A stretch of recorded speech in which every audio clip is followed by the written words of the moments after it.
On Monday, the Home Secretary was unapologetic about the fact that details of the immigration white paper were given to the media, which started Sunday morning, before it was laid before this House, and long before she came to make her statement.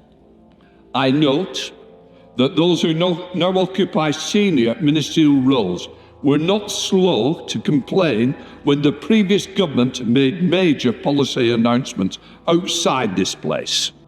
It is clear to me that the general principle set out in paragraph 9.1 of the Ministerial Code is being disregarded more often than it is observed. I will be writing to the Chair of the Public Administration and Constitutional Affairs Committee to invite that committee to consider the issues in more details. Because if the government's not going to take the ministerial policies seriously, who will? So I've got to say, I don't like doing this. I believe I am here to represent all backbenchers. And backbenchers have the right to question ministers first. I'm not interested in Sky News or the BBC or political programmes. I'm here to defend all of you. Can I put this to the Leader of the House? If the charge is that the government, for its own calculated and tactical advantage, has breached the Ministerial Code, surely the person determining whether that breach has occurred cannot be the leader of that government.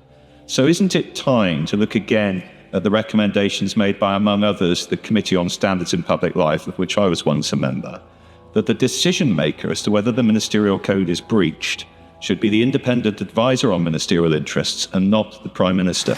You're the House. Well, he will know that the independent advisor on the Ministerial Code appointed by the previous government was reappointed by this government, and their powers strengthened so that they can initiate inquiries. Those inquiries don't now need to be initiated by the Prime Minister. We are raising standards when it comes to members of Parliament, when it comes to ministers as well. We are holding ourselves accountable to those much higher standards than actually happened under the previous government. And I would just like to reiterate for the House that the Ministerial Code does say when Parliament is in session, the most important announcements of government policy should be made in the first instance to Parliament. So there are times when Parliament is not in session, and those announcements then are brought to the House